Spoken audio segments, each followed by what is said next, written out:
Bueno, vamos a dar inicio, y si me lo permiten, recordarán que al inicio de los diálogos que tuvimos sobre remuneraciones, tuve que hacer ahí un seguimiento, un protocolo, mismo que, si me lo permiten, ya lo vamos a dar como dado, porque ya lo dijimos una vez, y aplica de la misma forma para este.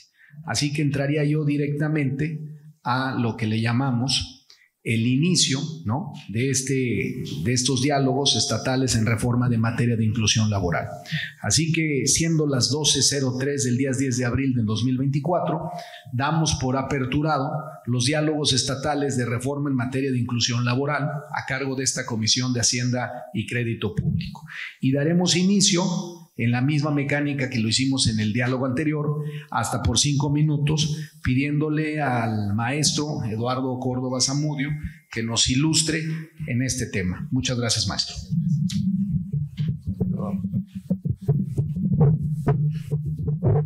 Muchas gracias nuevamente, buenas tardes ya. Para efecto de tener un contexto de qué es el tema que estamos señalando aquí, y que vamos a llevar al diálogo, y que todos tengamos más o menos la idea de cuáles son los proyectos que se están presentando, me he permitido distraer un poco de esta intervención que voy a tener unos minutos para presentarles a ustedes una síntesis de las diversas normas y los alcances o los preceptos que se están llevando. Y son 3 leyes las que se pretende reformar con este proyecto de reformas. Por un lado tenemos una reforma al artículo 186 de la Ley del Impuesto sobre la Renta. Esta va a versar sobre la modificación en el monto del estímulo fiscal, primordialmente para poder reducir los ingresos acumulables del contribuyente para los efectos del impuesto sobre la renta por el ejercicio fiscal correspondiente, considerando el incentivo al doble del salario efectivamente pagado. Cabe precisar que en la normatividad actual se establece en un 25% únicamente. Lo que se proyecta es incrementar este estímulo al doble. Así como también se faculta a la Secretaría de Salud para efecto de llevar a cabo las certificaciones de discapacidad a las que se alude en las citadas reformas. También se establece una propuesta en la modificación a la Ley del Seguro Social, en específico al artículo 25, donde se establecen las cuotas para cubrir las prestaciones en especie del seguro de enfermedades y maternidad de los pensionados y sus beneficiarios, en los seguros de riesgo de trabajo, invalidez y vida, así como retiro de cesantía en edad avanzada y vejez. Se integra un segundo párrafo donde se indica que, tratándose de personas con discapacidad, los patrones que las empleen estarán exentos a aportar las cuotas correspondientes a estos rubros.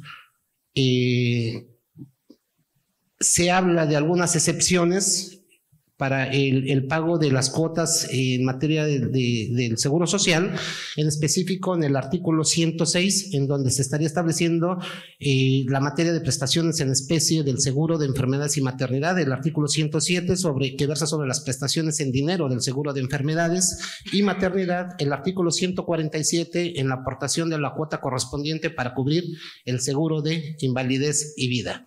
Y por último, se habla de una reforma, un proyecto de reforma a la ley del Instituto Nacional del Fondo Nacional de la Vivienda para los Trabajadores, en específico a su artículo 29, en cuanto a las obligaciones de los patrones. Se incluye un párrafo en el que se determina que los patrones que empleen a personas con discapacidad estarán exentos de la obligación de efectuar las aportaciones para su abono en la subcuenta de vivienda de las cuentas individuales de cada uno de los trabajadores previstas en el sistema de ahorro para el retiro, referidas en el primer párrafo de la fracción segunda.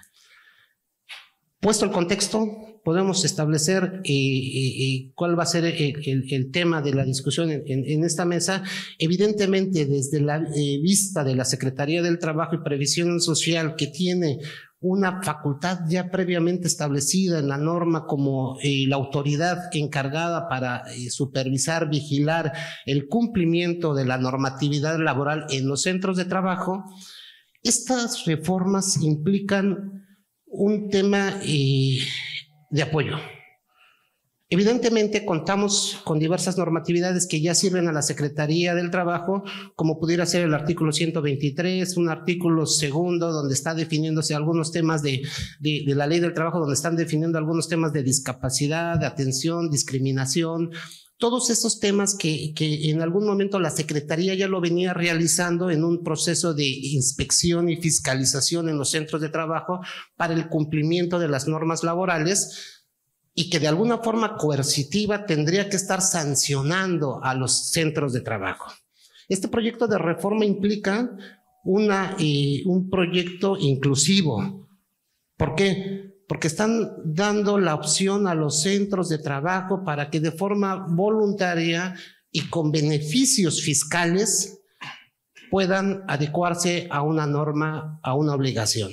Evidentemente para la Secretaría esto sería un apoyo importante porque, repito, ya en este aspecto coercitivo ya tenemos un apoyo también para beneficio de apoyo o exenciones fiscales. Por mi parte sería todo en este momento y agradeciendo el tiempo establecido. Muchas gracias. Muchas gracias, maestro Córdoba Zamudio. Tiene el uso de la palabra el licenciado Bruno Román Zúñiga de León, director de Trabajo y Previsión Social de la Secretaría de Economía. Qué gusto que nos acompaña. Gracias, don Bruno. Sí, muchas gracias. Pues muy buenas tardes a todas y todos.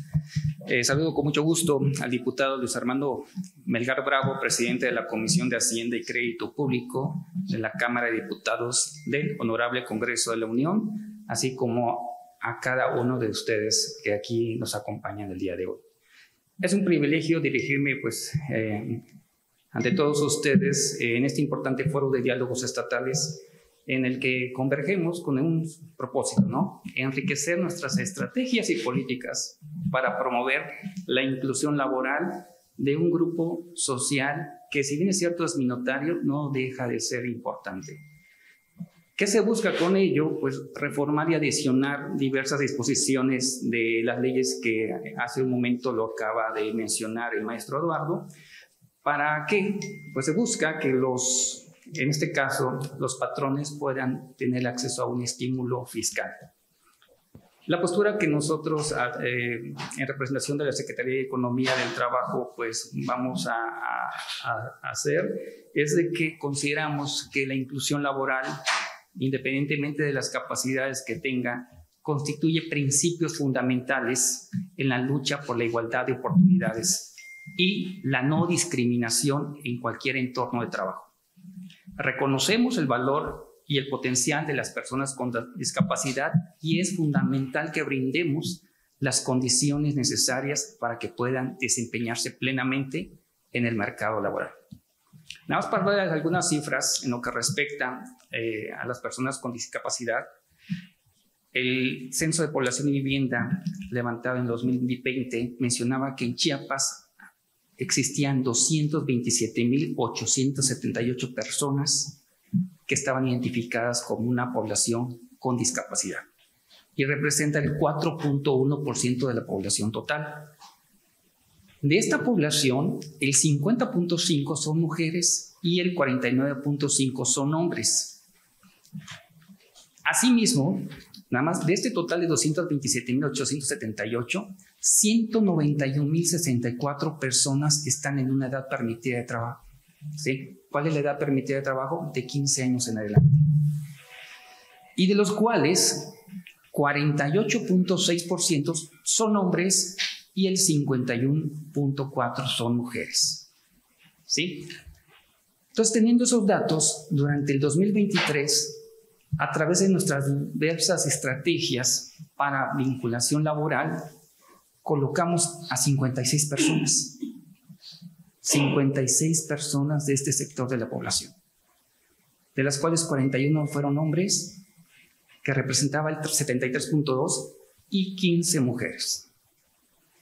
En lo que va de la presente administración, hemos atendido a 1,718 personas. Imagínense, de 191,064 personas con este tipo de discapacidad, solo 1,718 hemos atendido y colocado 262 personas. ¿Sí? Han sido a través de nuestras diversas estrategias que tenemos como Secretaría de Economía y Trabajo.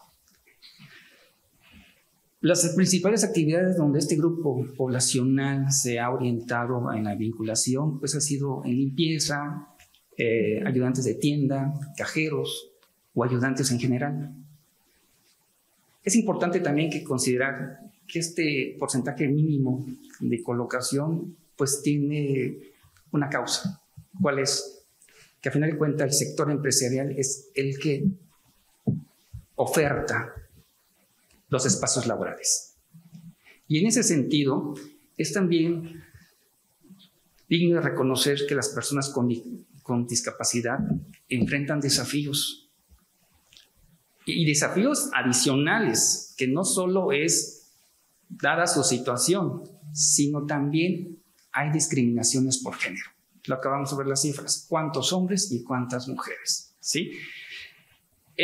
Por lo tanto, es imperante que esta iniciativa no solo busque promover la inclusión laboral en un aspecto general, sino también hay que garantizar la igualdad de género dentro de este contexto, lo que permitiría disminuir esas brechas de desigualdad laboral que tenemos entre hombres y mujeres.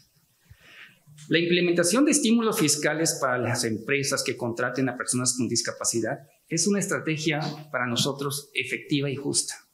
Estos incentivos no solo van a beneficiar a las personas con discapacidad, sino que también ayudarán a fortalecer el tejido empresarial y a contribuir en el crecimiento económico de muchas familias.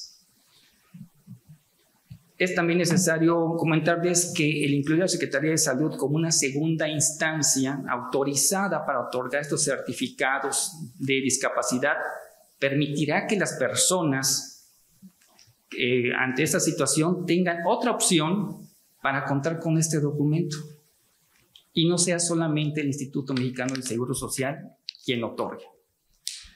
Considero que esta propuesta va a agilizar mucho los trámites de este grupo poblacional, pero ahí viene la otra parte. Tendrían que ser ajustes a procedimientos o procesos que ya están debidamente implementados. Es un largo recorrido todavía que hay que hacer. Es una muy buena propuesta. Vuelvo a repetir, las personas con discapacidad, a pesar que ciertamente es una minoría, no por lo tanto dejan de ser importantes. Con esto termino mi intervención. Muchas gracias.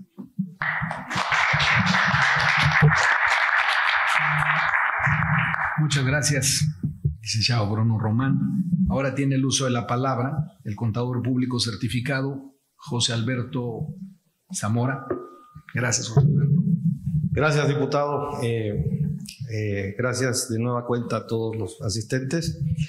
Hablar de esta iniciativa en materia de seguridad social, primero tenemos que identificar el beneficio que va a tener la contratación de las personas con este tipo con una discapacidad motriz, visual, auditiva.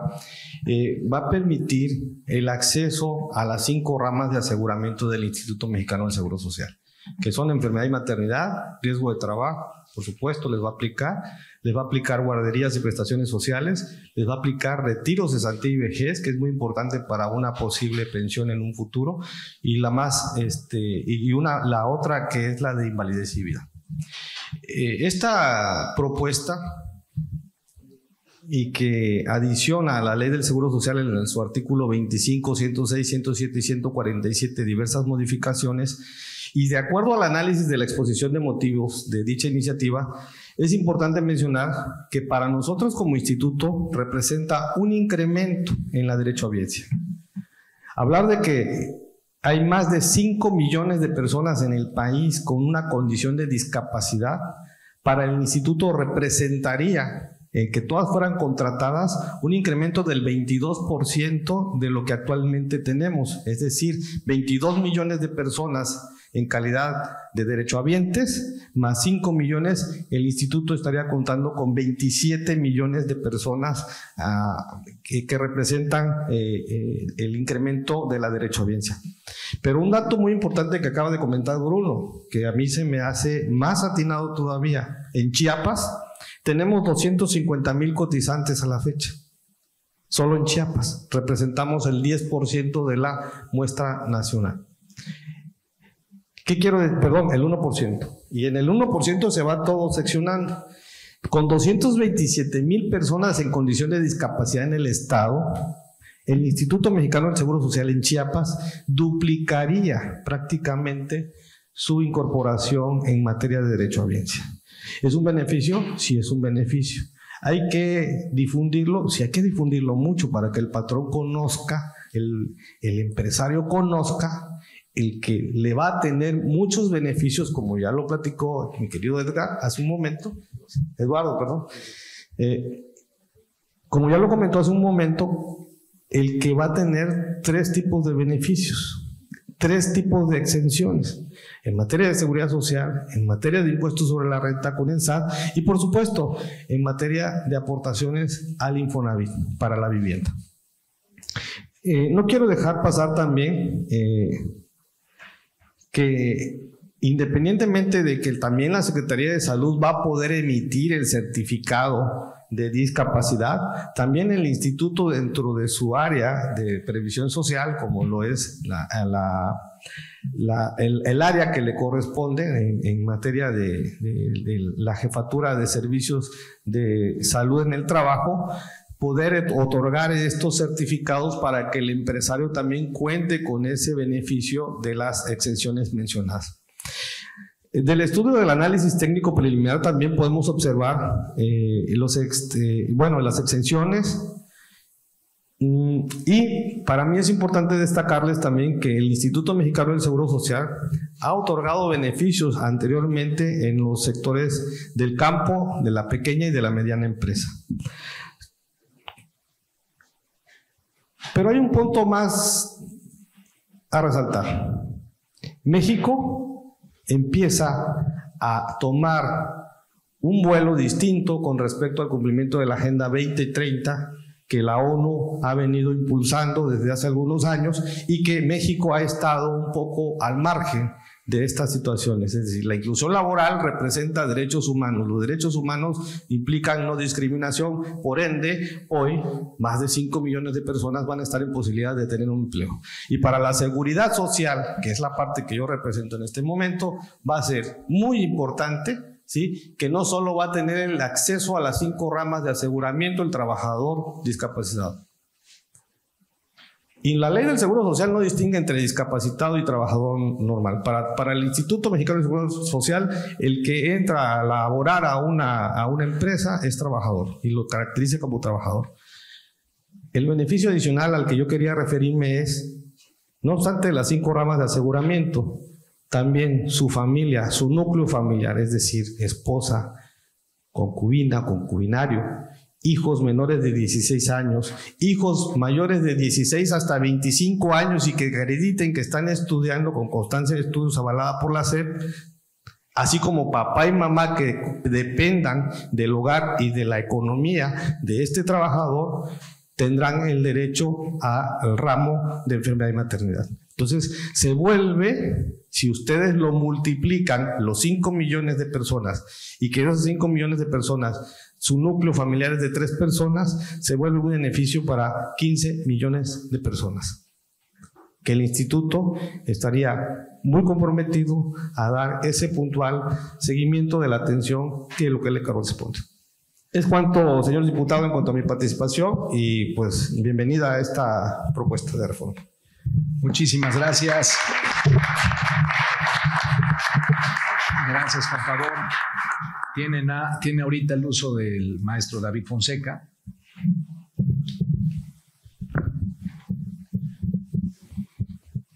Con el permiso de la presidencia. Nos encontramos el día de hoy, curiosamente, con una iniciativa que es derivada de una reforma de mayor calado que se dio en el 2011, que tiene que ver con la reforma de derechos humanos, con el reconocimiento de los derechos humanos en la Constitución. Recuerdo perfectamente bien el gran debate que se dio para poder transitar de garantías a derechos, igual en el Senado de la República, en la vieja casona de Donceles, Y me acuerdo perfectamente bien que estábamos un grupo técnico y alguien dijo, no, esta es la reforma de reformas y van a pasar generaciones para que se reconozcan y se apliquen. Creo que la esencia de la propuesta que estamos estudiando en este foro, ¿sí?, está vista desde el punto de vista de inclusión laboral, es buscando tener como definición pues, como el acceso equitativo y respetuoso de una población que tiene capacidades diferentes, ¿sí?, que enfrenta el obstáculo de ser contratado. Bueno, se los voy a traducir. Resulta ser que en México tenemos el 5.7% de la población. Estamos hablando de alrededor de 3 millones de personas que las familias mexicanas tienen que pagar todos los servicios, ¿sí?, que están subsidiando lo que es la obligación del Estado mexicano. A ver, la reforma en derechos humanos obliga al Estado, ¿sí?, a proteger sus derechos. Y actualmente son familias que tienen que subsidiar al Estado para poder, ¿sí?, sobrevivir y pagar en los servicios de sobrevivencia de un grupo de personas que quiere trabajar. Bueno, esa es la magnitud de esta iniciativa. Esta iniciativa va sobre unos 7 millones de personas que quieren trabajar, pero que las empresas muestran resistencia. Bien, ¿qué es lo que está haciendo ahorita el Estado? Bueno, esta es una iniciativa con un enfoque de derechos humanos, un enfoque fiscal y laboral. Yo agregaría, la iniciativa, ¿sí?, es un tema de discusión pública, porque estamos hablando de 7 millones de familias a las que nosotros tenemos que apoyar desde el Estado, que permita, ¿sí?, la reactivación del mercado laboral. O sea, si una persona está en silla de ruedas, ¿por qué no puede trabajar? Ahora, creo que la iniciativa tiene una parte con un gran potencial. La iniciativa dice, incluye personas también, además de problemas motrices, dice mental, pero hay que ampliar esa definición. Yo les voy a comentar también de otro segmento de población que la iniciativa debe de considerar. Por ejemplo, todos los que están dentro del espectro, ¿sí?, desde Asperger hasta autismo severo. Ya hay una ley que fue aprobada en el 2015 que ya considera esta población. A ver, los autistas también deberían estar considerados en la iniciativa y de manera particular, no dejándolo abierto porque mental está incluido esquizofrenia, bipolaridad, está bien, es un tipo de discapacidad mental, pero particularmente el segmento de población autista representa una población, fíjense, ahorita de 115 niños que nacen, uno nace con autismo. El problema es que esta población, que ahorita son casi medio millón de niños, está creciendo muy rápido. Y creo que esta iniciativa debe de incluir esta población objetivo. Y también, si me permite la presidencia, debe formar parte de dos grandes discusiones. A ver, una, la reforma de todo nuestro sistema de salud y también ser considerado dentro de la próxima reforma fiscal, que yo le llamaría reforma central. Bajo esos argumentos, creo que la iniciativa es propositiva, es de carácter humanitario y busca cumplir los compromisos del Estado mexicano que fueron aprobados en 2011. Y nuevamente, tuvieron que pasar 13 años para empezar a implementarlos en el mercado laboral con personas que tienen capacidades distintas. Es cuanto, señor presidente. Muchas gracias, David. Tiene ahora el uso de la palabra la doctora Antón. Por favor. Por favor.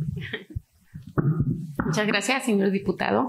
Bueno, aquí nuevamente con una reforma creo que bastante interesante para el tema por la inclusión laboral de las empresas para contratar a gente discapacitada, a este sector de la población que es muy importante, porque a veces la discapacidad se da por algún accidente o, por ejemplo, un jefe de familia que haya sufrido un accidente y queda discapacitado y está en silla de ruedas.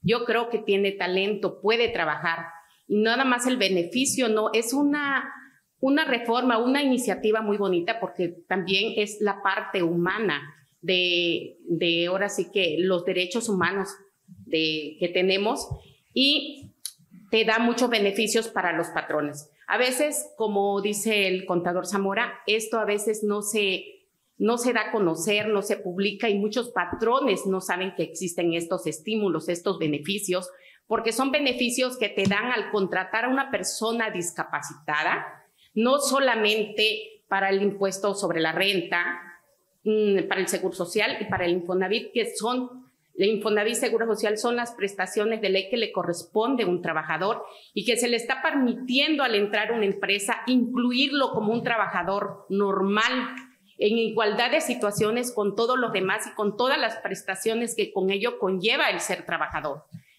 Te están beneficiando con exentarte, de hecho ya existe en ley, por eso la reforma es al artículo 186 de la ley del impuesto sobre la renta, que ya existe, en el cual te da un estímulo del 25% sobre tu base gravable del patrón.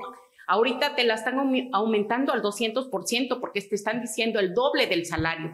¿Qué pasa si un trabajador gana 10,000? Actualmente se disminuye de la base gravable 2,500 pesos, pero con la nueva reforma se va a disminuir el doble, que serían el doble del salario, que en el ejemplo que les puse serían 20,000 pesos. Es la reforma a la ley del Seguro Social en su artículo 25 y artículo 29 resulta bastante atractiva porque es darle el beneficio al patrón que deje de pagar el Seguro Social y el Infonavit, en el cual tienen derecho en Seguro Social a las 5 ramas y dentro de ellas una muy importante que es la salud, que es una pensión porque se pueden quedar una pensión y el servicio médico que se le presta a todos sus familiares. En relación al Infonavit, pueden adquirir una vivienda, que es un derecho constitucional que también ellos tienen derecho. Y dentro del impuesto sobre la renta, pues el patrón con ese ahorro que va a tener al contratar este sector de trabajadores, le va a servir para hacer las adecuaciones necesarias para que este trabajador se sienta a gusto y pueda trabajar como cualquiera de nosotros, porque tienen todas las capacidades y es una iniciativa muy bonita porque de alguna manera los motiva, porque hay gente que está discapacitada o nueva discapacitada, en el caso que le ponía del accidente, que a veces caen en depresión y esto los ayuda a tener una ventana de oportunidad de decir, puedo hacer mi vida normal, porque tengo el apoyo del gobierno, porque tengo el apoyo de las empresas, porque tengo el apoyo de mi familia, y que de alguna manera es un gasto, que lo decía también el contador Zamora, dejan de cobrar al sector, o sea, lo tiene que absorber el erario público. ¿Por qué? Porque es ahorro para las empresas, pero es un gasto para el sector público. Entonces, es una iniciativa en la cual muy acertada, muy buena y ojalá que se lleve a cabo.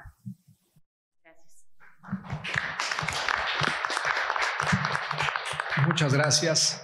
Muchas gracias y bueno, pues siguiendo con el orden y habiendo terminado la primera participación de los ponentes que aquí nos acompañan, yo le preguntaría a cada uno de ellos de forma libre si quisieran hacer el uso de la palabra para hacer algún tipo de conclusión con respecto a lo ya dicho, no queriendo que sean reiterativos en la primera exposición que ya hicieron, no se sientan obligados a que tienen que participar, solo aquellos que quisieran comentar alguna cosa, por supuesto, están en su derecho, así que tiene uso de la palabra quien guste. Permite, señor presidente, a manera de conclusión, dentro de la administración pública debemos distinguir políticas inclusivas y exclusivas, como bien comentaba hace un momento el maestro Fonseca. El proyecto que se está presentando evidentemente encuadra en estas políticas inclusivas, en donde está tratando de apoyar a un sector vulnerable, como es el sector discapacitado. Ya el licenciado Bruno nos hacía favor de darnos cifras exactas y ver la población objetivo que estaría tan solo en el estado de Chiapas. Pero también trae un factor incentivo fiscalmente a los empleadores para que de forma voluntaria se adhieran y vean el apoyo que podrían o los beneficios que podrían estar obteniendo al cumplir con este proyecto de reforma. También para la Secretaría del Trabajo y Previsión Social se va a sumar a un cúmulo de elementos que ya tiene dentro de un sistema de acreditación de buenas prácticas que hoy por hoy la Secretaría del Trabajo y Previsión Social está llevando. Y de forma voluntaria contamos por ahí con el tema de programa de verificación voluntaria llamado VELAVO, y contamos con un programa de autogestión de seguridad y salud en el trabajo, contamos con un distintivo de responsabilidad laboral que si llegara a prosperar y ojalá que llegue a buen puerto este proyecto, se estaría sumando como un incentivo fiscal que la Secretaría del Trabajo estaría viendo como apoyo en el ejercicio de las funciones. En ese sentido, y al considerar que efectivamente se trata de una acción, una normatividad inclusiva en beneficio de sectores, pues evidentemente se estaría dando un apoyo favorable. ¿Sería cuánto? Gracias, presidente. Muchísimas gracias. ¿Alguno más que quisiera hacer uso de la palabra? David Fonseca, maestro. Sí, solamente complementando. A ver, estos son el tipo de iniciativas, sí, que es importante valorarlas dentro de los grandes cambios que hay en el Estado mexicano. A ver, son las acciones, casi acciones afirmativas, digamos, donde el Estado busca proteger a un segmento de la población que actualmente el mercado no incorpora. A ver, esto es central porque la iniciativa está presentado, me parece que por el diputado Carlos Puente, del Verde Ecologista, y la reflexión de fondo es, a ver, si el mercado no soluciona este problema, bueno, lo tiene que hacer el Estado. Y datos menos que plantea la doctora Sara. Actualmente el estímulo, pues es un estímulo muy pequeño, pues el 25%, son ¿qué? 500 millones de pesos más o menos. Bueno, ya con la iniciativa aprobada sigue siendo un monto pequeño, pero lo importante es el efecto sobre el mercado. Es mandar un mensaje al mercado de que tiene una responsabilidad social. Bueno, esa es parte de lo que tiene que asumirse dentro del proceso de determinación. Es que si el mercado no resuelve el problema de la inclusión, el Estado tiene que intervenir. Y quiero comentarles que de un presupuesto de 9 billones, que es para 2024, al aprobarse este proyecto, solamente serían alrededor de unos 2.900 millones de pesos, 3.100 millones de pesos. O sea, es un pequeño estímulo para una población importante. Yo les pregunto a ustedes, a ver, ¿quién no conoce a una persona con alguna capacidad diferente o que tenga autismo o que tenga Asperger? Te aseguro que de quien nos acompaña a través del canal del Congreso o en el auditorio, todos conocemos a una persona con alguna capacidad distinta y que quiere trabajar, pero que el mercado no se lo permite.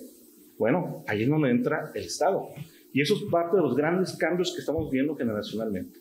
Dicho lo anterior, pues es cuanto, señor presidente. Muchas gracias, David. ¿Alguno más que quisiera hacer uso de la palabra? Adelante.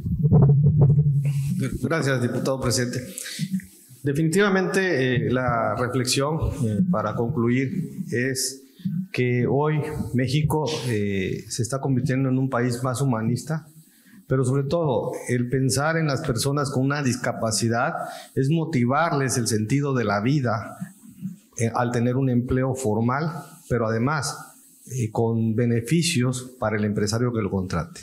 Entonces, esta iniciativa sin lugar a dudas representa uno de los puntos más favorables para que camine hacia un mejor país, como lo es nuestro país México, y por supuesto para beneficiar quizás a un pequeño porcentaje se pudiera ver, pero representa prácticamente un buen número de personas a nivel nacional que estarían siendo incluidas en una gestión laboral. Es cuanto, señor presidente, gracias. Muchísimas gracias. ¿Alguien más, nuestro compañero que hizo uso de la voz en este panel, quisiera hacer algún tipo de referencia, conclusión? Sí, claro. Por favor. Pues con su permiso, pues ciertamente, como vienen aquí comentando los compañeros, pues la inclusión laboral de este sector de la población resulta imperante en la agenda política para que sea beneficiado con este tipo de reformas Si bien es cierto, las cifras que damos no son tan alentadoras, pues también hay que recordar que venimos de un año atípico a consecuencia del COVID. Pues cuántas personas pierden su trabajo, ¿no? Y esa recuperación, a final de cuentas, que hace el sector empresarial, que le abona y que le invierte para poder en su momento subsistir y pagar sueldos, salarios, impuestos, pues van todavía saliendo. Hay una recuperación en el 2022, a mediados, 2023, como que ya empiezan a estabilizar la situación económica, y pues 2024 viene esta reforma que de una u otra manera para nosotros es un impulso para que el sector empresarial tenga un motivo más alentador de decir, abro espacios para este sector de la población. Por lo tanto, para nosotros es una muy buena iniciativa. Ojalá y sí sea aprobada, porque eso fortalecerá mucho a este grupo poblacional. Sería mi intervención. Muchas gracias. Muchas gracias, Bruno. Por último, tendría el uso de la palabra la doctora Antón. Más reformas como estas, porque no solo se pensó engloba muchas cosas. La parte humana, como mexicanos somos más humanos, como empresarios nos volvemos más humanos, y se pensó tanto en el trabajador como en el patrón, porque realmente la carga de todos los impuestos que paga el patrón son muy altas, y por más a veces que se quiera apoyar a este sector, no se puede. Felicidades y vamos para adelante con más propuestas como esta. Muchas gracias. Muchas gracias, doctora. Bueno, pues ya se agotó, fuimos muy rápidos, pero al final el tema sin duda da mucho de qué hablar. La inclusión laboral, como lo sabemos en nuestro mundo, nuestra sociedad tan diversa, debe de ser cada vez más justa, más equitativa, y por lo tanto no es un tema a discutir, sino es un tema a regular. Como propuesta que es parte de lo que envió el señor presidente, y en particular una propuesta del Partido Verde Ecologista, pues a nosotros lo único que queremos poner en la mesa es algo que consideramos muy importante, y aquí en sus comentarios ahora sí que confirmado y apoyado. Así que les agradezco a todos los que nos acompañaron, y bueno, pues ahorita lo que pasaría es hacer el acto de clausura, a no ser que alguien quisiera comentar algo más. Entonces, si me lo permiten, agotada la lista de participantes, ¿no? Y finalmente, siendo las 12:40 con 40 minutos de este día 10 de abril del 2024, damos por terminado, clausuramos este foro de inclusión, y les agradezco tanto a los invitados ponentes que nos acompañaron a esta Comisión de Hacienda y Crédito Público. Enviamos un saludo a través del sistema de la Cámara de Diputados a todos aquellos que nos acompañaron a distancia, y agradecerle a todos aquí por su presencia.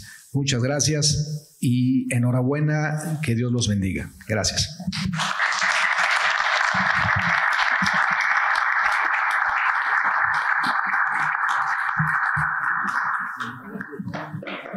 Un placer estar. Sí, claro, con gusto. Sí, cuando escuchas a la veces. Y también